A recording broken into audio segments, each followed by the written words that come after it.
Hello student, how are you? I hope आप सब अच्छे होंगे। So we are going to start class 10th NCERT mathematics chapter 5 arithmetic progressions, जिसका हमने 5.1 introduction and exercise को finish कर लिया है। आई होप आपने सब अच्छे से क्वेश्चंस किए होंगे। तो आज हम स्टार्ट करने वाले हैं इंट्रोडक्शन 5.2, जिसमें हमें देखना है nth टर्म। तो आइए देखते हैं। ये बहुत इंपॉर्टेंट चैप्टर है आपके एग्जाम के पॉइंट ऑफ व्यू से, और आपका बहुत इजी भी है अगर आप थोड़ा सा अच्छे से कॉन्सेंट्रेट करते हो। तो आज हमें देखना है nth term of an AP. तो हमने प्रीवियस लेक्चर में भी एक अपने इंट्रोडक्शन में भी थोड़ा सा इसको देखा था, बट आज बहुत अच्छे से देखना है। मान लो मेरे पास कोई फर्स्ट टर्म मैंने ए मान लिया था, इसमें मैंने प्रीवियस टर्म में एक फिक्स्ड नंबर को ऐड किया और मुझे क्या मिला था? एक न्यू नंबर मिला था। मीन्स मैंने एक फिक्स्ड नंबर अगर डी मान लिया तो ए प्लस डी था, A plus 2d, A plus 3d, comma dot dot dot. तो इसमें हमने फिर यहां से एक देखा था कि मान लो ये मेरा कौन सा टर्म है? a1, और ये मेरा कौन सा टर्म था? a2, और ये कौन सा टर्म था? a3। इसको हमने कहा कि ये हमारा 4th टर्म था। अब यहां से एक आपको जो कॉमन बात है, जो कॉमन वर्ड है, वो देखना है कि जब मैं फर्स्ट टर्म ले रहा था तो यहां पर एक डी नहीं था, कोई भी डी नहीं था। जब मैंने सेकेंड टर्म लिया तो 2 माइनस 1, मैं यहां लिख सकता हूं 2 माइनस 1 डी था। अगर मैं इसकी बात करूं तो 1 माइनस 1 डी था। सिमिलरली अगर मैं यहां से बात करूं तो उसका नंबर है 3, इसमें एक कम डी है। और यहां की अगर हम बात करें तो हमारा 4 माइनस 1 और डी। फिक्स नंबर तो सब में सेम है, उसकी हम बात ही नहीं करेंगे। तो यहां से देखो 4 माइनस 1 डी यानी कि 3d, यहां पर भी एक नंबर कम है। तो मीन्स यहां से ये होता है कि कोई भी टर्म में एक डी कम होता है, एक डी का नंबर कम होता है। जब 2 था तो 1, 3 था तो 2, और 4 था तो 3। मीन्स कैसे? ऐसे। अगर यहीं से मैं आगे बढ़ाता जाऊं और मैं यहां से 10th टर्म बनाता तो वो मेरा क्या होता? a plus 9d। या यहां पहले हम बना ले रहे हैं 10th टर्म बनाना है तो 10 माइनस 1 डी कर देते, और यहां से आता आपका 9d, और ये आपका क्या था? a 10। आप देखें 4 में 3 था तो 10 में 9। सिमिलरली अगर मैं लास्ट में इसको मूव कराता जाऊं और फिर मैं यहां से आपसे कहूं कि मुझे चाहिए है nth टर्म, तो nth टर्म का मीन्स क्या होगा कि आप इसके फिक्स्ड टर्म में जो फिक्स्ड टर्म है आपका जो ऐड करते जा रहे हैं उसमें से 1 कम कर दो। मीन्स यहां पर आपने क्या किया कि n माइनस 1 और d। तो यहां से आपको क्या मिला? एक nth टर्म मिला, और जो आपको आगे कंटिन्यू कराना है। तो अब आपका यहां से एक मिला nth टर्म, कब? कि a plus an plus sorry nth term को हम रिप्रेजेंट करते हैं an से, equal to a plus n minus 1 d। तो ये आपका क्या है? nth टर्म है। अब यहां से अगर हम देखें तो हमारा an क्या है? इसको हम बोलते हैं nth टर्म। ए आप जानते हैं क्या होता है कि फर्स्ट टर्म होता है, ये फर्स्ट टर्म होता है। अगर हम एन की बात करें तो ये रिप्रेजेंट करता है number of term, number of terms को। और यहां से हमारा बचता है डी, तो डी को आप बहुत अच्छे से जानते हैं, एक fixed number means common difference. क्या है आपका? ये कॉमन डिफरेंस। तो अब आप इसको नोट करिए। अब हम इस पर कुछ और अच्छे ऑब्जर्वेशन करेंगे जिससे कि आपको ये क्लियर हो कि nth टर्म कैसा है और इसमें हम कैसे कैसे क्वेश्चंस बनेंगे। तो आप इसको अच्छे से नोट करें क्योंकि इस पर बहुत अच्छे क्वेश्चंस बनते हैं। जब भी कभी आपका अच्छा क्वेश्चन बनता है तो वो आपको ऐसा ही देता है कि 6th टर्म आपका इतना है, 10th टर्म जब आपका इतना हो, या फिर 6th और 10th को हम ऐड करते हैं तब उसका रिजल्ट इतना आता है। तो आपको इसको बहुत अच्छे से देखना, प्लीज आप नोट करें इसे। तो अब देखते हैं थोड़ा सा और अच्छा कि अगर मान लो मैंने भी क्या लिखा है यहां, A N equal to A plus N minus 1 into D. अब यहीं से मान लो मैं आपसे कहूं कि अब मुझे 10th टर्म निकालना है, मुझे निकालना है 10th टर्म। तो n की वैल्यू कितनी है? 10। आप यहां पर लगाओगे और आपको 10th टर्म मिल जाएगी। तो a 10 n के प्लेस पे आपने 10 लगा दिया, तो आया क्या? a plus 10 minus 1 d. तो आप इसको कैसे लिखेंगे? a 10 equal to a plus 9d। अगर यहीं से अभी आपने देखा भी था कि 10th टर्म हमारी कितनी थी? मान लो यहीं से अगर मैं 4th टर्म निकालूं तो मैं n की वैल्यू 4 लगा दूंगा, तो ये क्या हुआ? a4 equal to a plus 4 minus 1 d. तो यहां से आपका a4 कितना निकल के आ रहा है? a plus 3d। ये आपने देखा था, अभी हमने निकाला था। तो सिमिलरली अगर मुझसे अब कोई बहुत हायर लेवल का टर्म पूछा जाए तभी मैं इजीली निकाल सकता हूं। मान लो मुझसे कहा गया कि A25 निकालो, तो मैं क्या करूंगा, A + 24D। कॉमन सा है कि आपको जितना भी नंबर ऑफ टर्म देखा जा रहा है उससे आप 1 कम कर दो। यहाँ 10 लिया गया था, आप 1 माइनस कर दिया आपने, 90।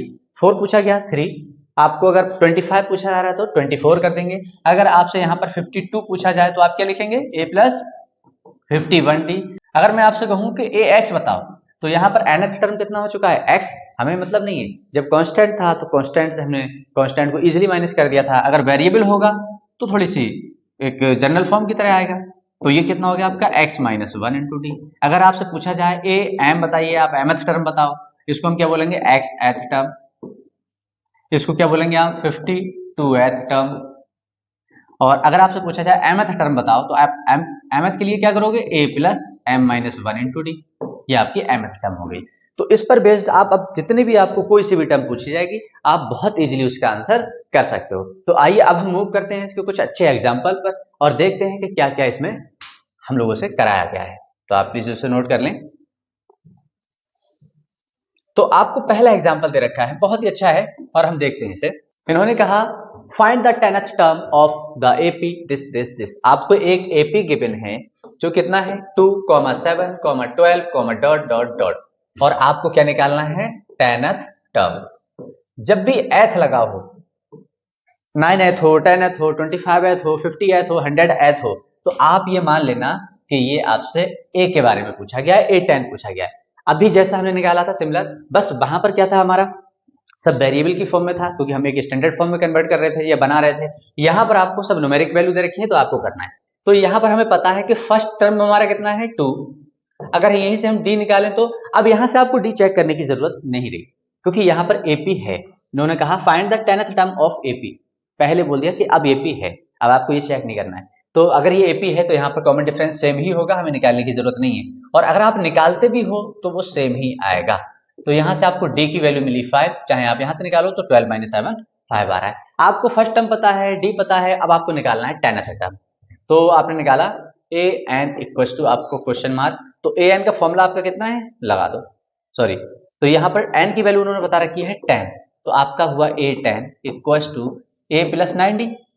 अब आप चाहें तो डायरेक्ट लिख सकते हो या फिर आप ऐसे भी कर सकते हो, A + 10 - 1 × D, कोई फर्क नहीं पड़ता है क्योंकि सब सेम ही है। चाहे आप ऐसे लगाओ चाहे आप ऐसे लगाओ, दोनों एक्सेप्टेबल हैं और इजीली आपको आंसर देंगे और एक्सेप्टेबल भी हैं। तो यहाँ पर आपने A10 की वैल्यू निकाली, A की वैल्यू कितनी है आपकी 2 + 9 × D की वैल्यू कितनी है 5। तो यहाँ से आपको मिला A10 इक्वल टू 9 5 जा 45 + 2 47। तो यहाँ पर जो 10th टर्म होगी, जो 10वीं प्लेस पर होगा, वो कितना होगा आपका 47 होगा। एथ टर्म का मतलब क्या है कि ये फर्स्ट पोजीशन पर है, ये सेकंड पे है, तो थर्ड पे है। तो इस वाले का अगर मैं पूछूं तो ये कौन सा टर्म है, ये थर्ड टर्म है। तो ऐसे आपको मूव करना है। आइए देखते हैं और अच्छा नेक्स्ट एग्जांपल, आप इसको नोट कर लें। तो अब देखते हैं इसका नेक्स्ट एग्जांपल जिसमें कहा गया है which term of the AP this is -81 also is any term 0। कह रहे हैं ये भी बताना है आपको, क्या इसका कोई एक टर्म 0 होगा। Give reason for your answer. बहुत इजी है, आप देखते हैं। सबसे पहले आपको क्या लिखना है, इसी एपी को लिखेंगे जिससे कि हम ए और डी निकाल पाए, कॉमा डॉट डॉट डॉट। तो सिमिलर जो सबसे फर्स्ट पोजीशन पे होता है वो आपका होता है फर्स्ट टर्म। डी निकालने के आप क्या करेंगे, सेकेंड, जस्ट आगे वाली टर्म से पिछले वाली टर्म को आप माइनस कर देंगे। तो यहां से आपको मिला डी की वैल्यू -3। आपको ए पता है, आपको डी पता है। अब आपसे पूछा गया है इज -81, क्या 81 इसका कोई टर्म है, नहीं, आपको निकालना है -81 इसका कौन सा टर्म होगा, कौन सी पोजीशन पे होगा। आपको देखने से लग रहा है 21, 18, 15 डिक्रीजिंग ऑर्डर में है, तो कम होता जाएगा, 0 भी आ सकता है इसके आगे, फिर आपके माइनस के भी टर्म आएंगे। तो आपको क्या करना है, आपको वही निकालना है कि वो कौन सी पोजीशन पे आ रहा है। तो यहाँ पर जो पूछा गया है ये कौन सी पोजीशन पे होगा, हमने मान लिया यहाँ कहीं बहुत दूर, यहाँ कहीं पर होगा, हमने मान लिया यहाँ कहीं पर होगा। तो कहीं पर भी होगा तो ये nth टर्म होगा ना, लास्ट टर्म होगा। तो आप इसको nth टर्म मान लेंगे और इसको लिखेंगे a n इक्वल टू -81। और अब आप इसी का फॉर्मूला ओपन कर दो। a n का फॉर्मूला क्या है, a + n - 1 d equal to 81। तो यहां से आपको a पता है कितना है 21, प्लस n की वैल्यू आपको पता करना है, d की वैल्यू आपकी -3 इक्वल टू, सॉरी ये माइनस का 81 है, तो ये हुआ आपका -81। अब आप क्या करेंगे कि n - 1 -3 को ऐसे ही छोड़ दो अभी, -81 और इस 21 को उधर लेके जाओगे, ये माइनस का है, इधर प्लस है, उधर जाके माइनस होने वाला है। तो यहाँ से आपका n-1, इस -3 को भी उधर लेके जा रहे हैं, ये कितना हुआ 1 1 2 8 2 10 102, और इस -3 को नीचे लेके जाओगे क्योंकि ये मल्टीप्लाई में है, इधर पहुंच के डिवाइड में, माइनस से माइनस कैंसिल आउट, 3 3 9, 1 बचा कैरी, 12 हो गया, 3 4 12। तो यहाँ से आपको मिला n-1 equals to 34, minus minus cancel out हो चुका है। तो यहाँ से आपने निकाला n इक्वल्स टू 34, माइनस का उधर पहुंचा तो प्लस का 1, और यहाँ से आपको मिला 35।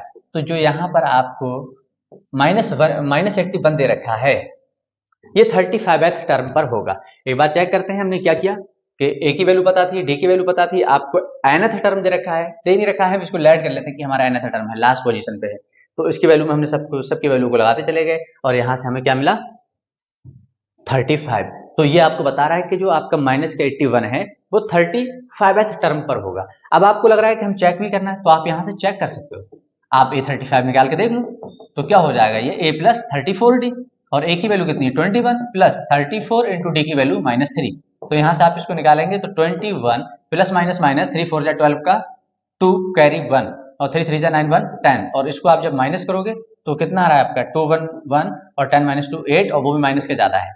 यहाँ से ये क्लियर हुआ कि हाँ हमने जो भी किया है वो बिल्कुल परफेक्ट है। अब सेकेंड कंडीशन थी कि आपको ये बताना है also is any term zero, क्या कोई टर्म जीरो होगा। तो हमने माना कि कोई हो सकता है, और वो टर्म जीरो वाला भी यहीं कहीं आया होगा, तो हम यहाँ पर लेट करेंगे, let a N equals to 0। हमने मान लिया कि जो जीरो था वो nth टर्म था, और उसकी वैल्यू रिजल्ट जीरो तो ने दे रखा है।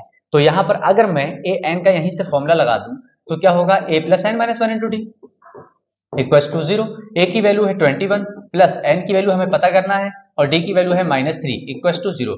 अगर यहाँ पर हमारा कोई भी टर्म अभी हम देखते हैं, तो यहाँ से आपका बना 21 को उधर लेके जा रहे हैं तो n-1 और -3 इक्वल्स टू उधर लेके जाओगे तो माइनस का प्लस का 21 है, उधर जाके -21 हुआ, और यहाँ से आपने निकाला n-1 equals to -21 upon -3, minus से माइनस कैंसिल आउट, 3 7 जा, और यहाँ से आपको मिला n-1 इक्वल्स टू 7 और n इक्वल्स टू 7 प्लस 1। यहाँ से क्लियर हुआ कि जीरो भी इस टर्म का एक हिस्सा होगा, एक पार्ट होगा, एक टर्म होगा, और वो 8वीं प्लेस पर होगा, 8th प्लेस पर होगा। अगेन आप चेक करना चाहते हो तो जैसा कि आपने यहाँ पर चेक किया था वैसे आप चेक कर सकते हो, और इससे क्लियर होता है कि आपका 8th टर्म है।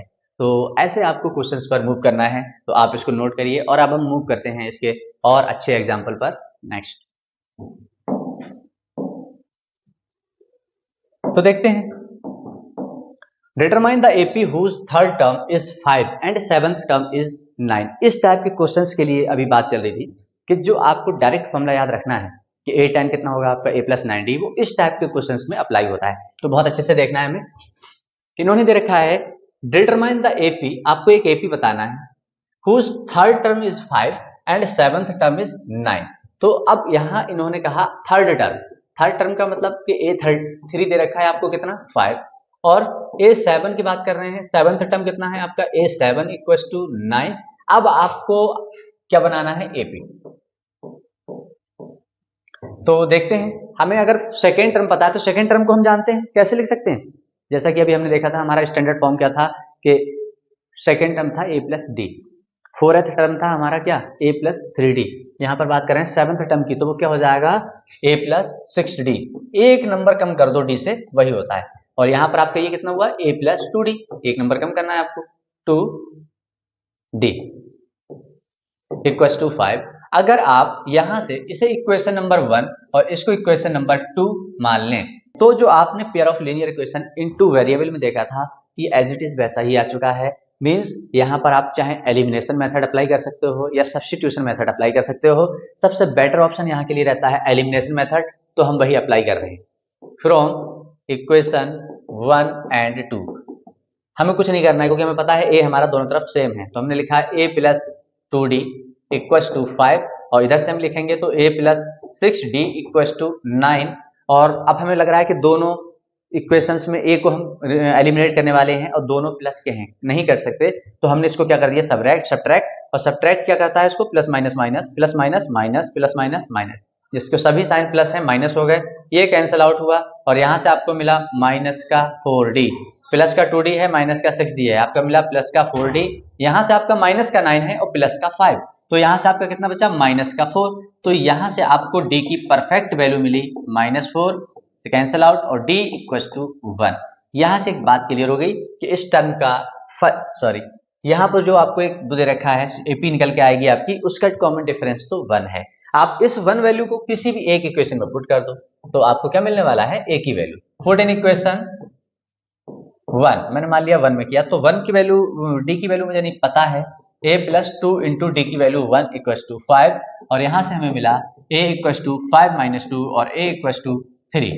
अब आपको a पता है, d पता है, आप कोई सा भी टर्म बहुत इजीली निकाल सकते हो। कैसे, ये फर्स्ट टर्म हमारा होता है a, नेक्स्ट टर्म में हम क्या करते हैं कि d को फिक्स नंबर को ऐड करते हैं, कितना आ रहा है 1 ऐड किया 4, फिर 1 ऐड किया 5, फिर 1 ऐड किया 6, dot dot dot.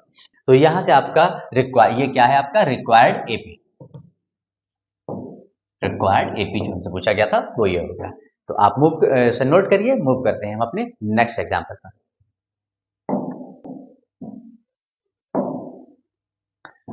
Next question है check whether 301 is a term of the list of number this. Check whether 301 is a term, आपको ये चेक करना है कि यहाँ पर एक जो एपी दे रखी है, आपको एक सीक्वेंस दे रखा है, क्या इस सीक्वेंस का कोई एक हिस्सा है 301। तो आपने अभी किया था -81 वाला, और जिसमें आपको -81 के लिए चेक करना था और एक आपको 0 के लिए चेक करना था। तो वही एज इट इज वही क्वेश्चन है आपका, बस इसमें आपको nth के रेस पे क्या लिख देना है 301, और ये आप बहुत इजीली कर लोगे। How many 2 digit numbers are divisible by 3। यहाँ पर बहुत ही अच्छा क्वेश्चन है, आपको ये देखना है कि आप वो 2 डिजिट नंबर लिखिए जो डिविजिबल बाय 3 हो। अगर मुझे 2 डिजिट नंबर में देखना है तो देखो थोड़ा सा कॉमन सेंस ऐसे लगा लेते हैं, 2 डिजिट नंबर 10 से स्टार्ट होता है और 99 तक जाता है।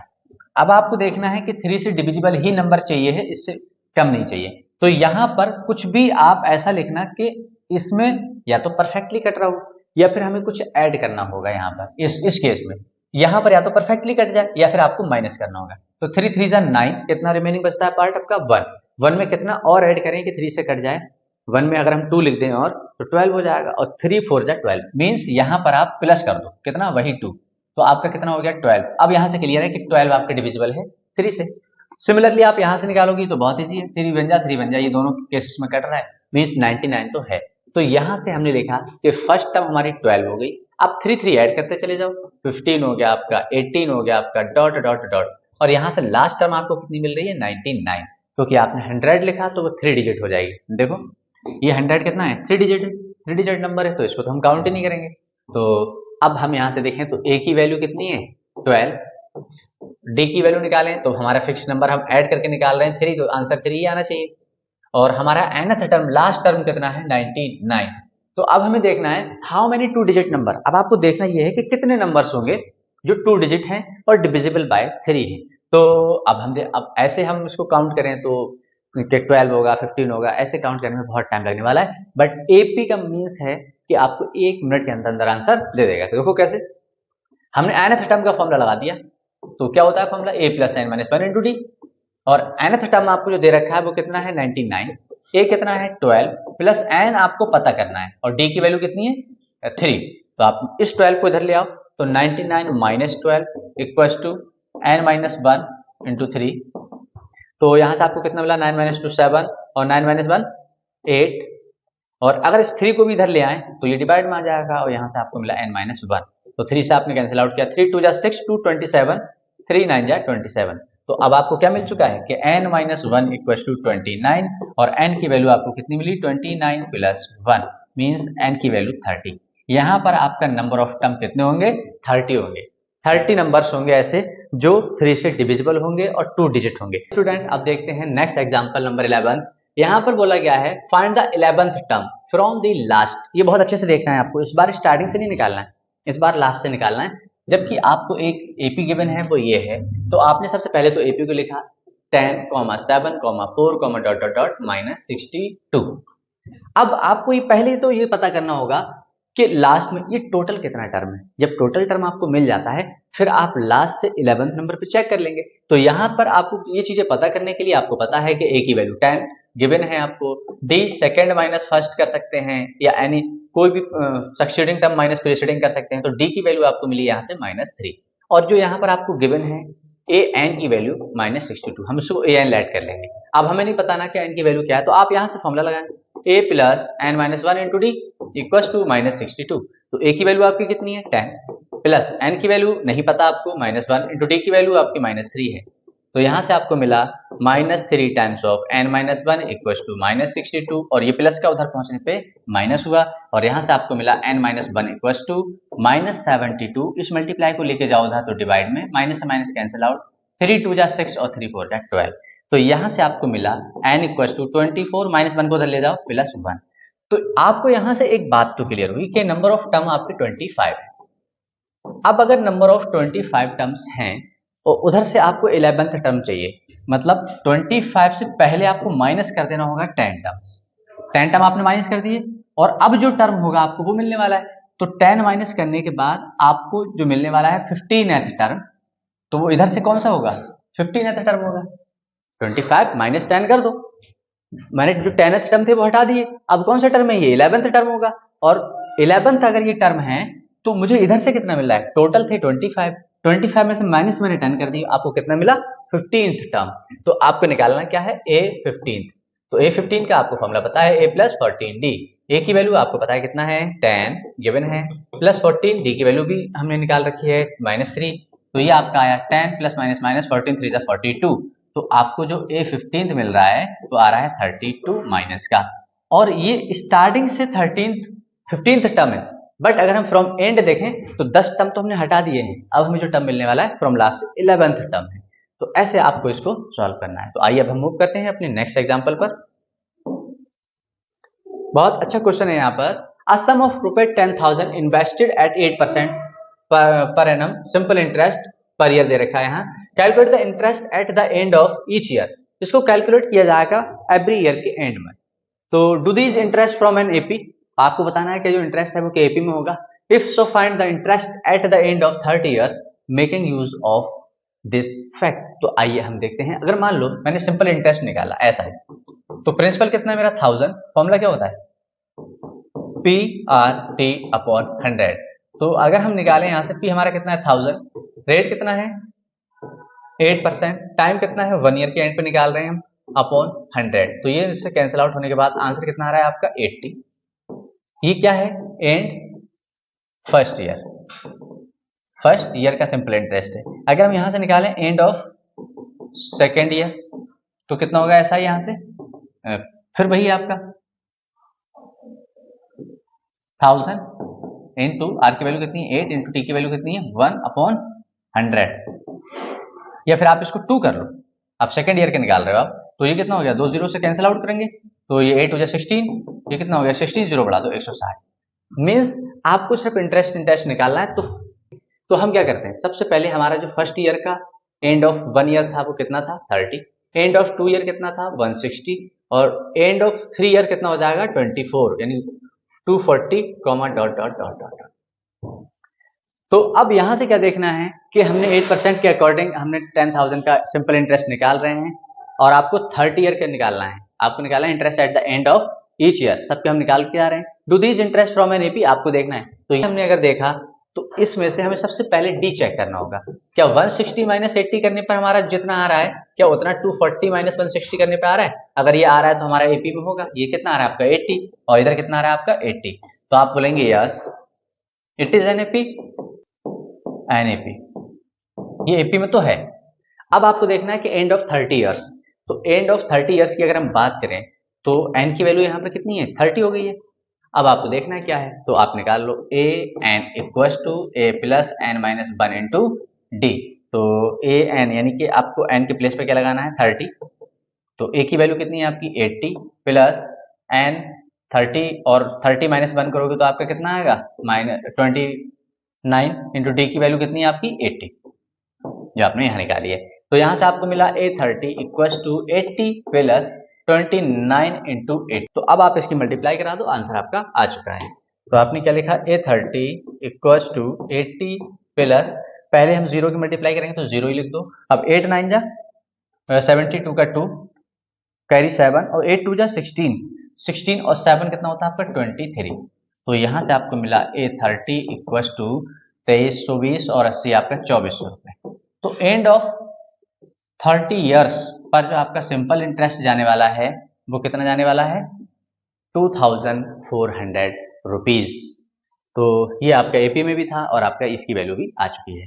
तो आइए अब हम मूव करते हैं इसके नेक्स्ट एग्जांपल पर, नेक्स्ट एंड लास्ट एग्जांपल। ये स्टूडेंट देखते हैं बहुत ही अच्छा एग्जांपल अर्थमेटिक प्रोग्रेशन का। इन्होंने कहा इन अ फ्लावर बेड, कोई एक फ्लावर बेड है, there are 23 rose plants in first row, जिसके फर्स्ट रो पर 23 प्लांट लगाए गए हैं रोज के। सेकेंड, फर्स्ट पे आपके 23 हैं,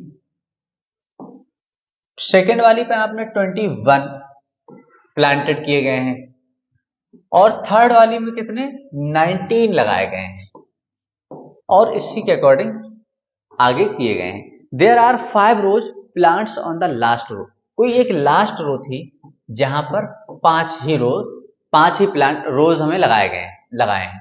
how many rose are there in the flower bed, तो आपको ये बताना है कितनी रोज हैं इन फ्लावर बेड की। तो नॉर्मल सा था कि ए की वैल्यू आपकी 20 थी, डी की वैल्यू आपकी 21 माइनस 23। आप जस्ट आगे वाले से पिछले वाले को माइनस करते हो, 21 माइनस 23 आपका आ रहा है डी की वैल्यू 2 माइनस, आप 19 माइनस ये करते हो फिर भी, और आपका nth टर्म जो दे रखा है वो है 5। फॉर्मूला लगा दो, a plus n minus 1 into d equal to 5, और a की वैल्यू आपकी कितनी है 23 प्लस n की वैल्यू नहीं पता, आपको पता करनी है, d की वैल्यू माइनस 2 इक्वल टू 5। तो यहां से आपको आया n minus 1 minus 2 equal to 5 को आपने एज इट इज रखा, प्लस का 23 उधर लेके जाओगे माइनस का 23, यहां से आपको मिला n minus 1 into minus 2 equal to आपका कितना बच रहा है 18। अब नेक्स्ट स्टेप में आप क्या करेंगे, माइनस 2 के लेके जाओ, तो n minus 1 equal to minus 18 upon minus 2, और माइनस से माइनस कैंसिल आउट और n की वैल्यू 2 9 जा 18, और n माइनस 1 को भी उधर पहुंचा दो, माइनस 1 होगा आपका प्लस का 1, तो n इक्वल टू आया 10। तो यहाँ पर नंबर ऑफ बेड जो थे, रोज के जो बेड थे वो 10 थे। इसी के साथ आपका इंट्रोडक्शन पार्ट फिनिश होता है। अब हम मूव करेंगे नेक्स्ट वीडियो में इसकी एक्सरसाइज 5.2 के साथ।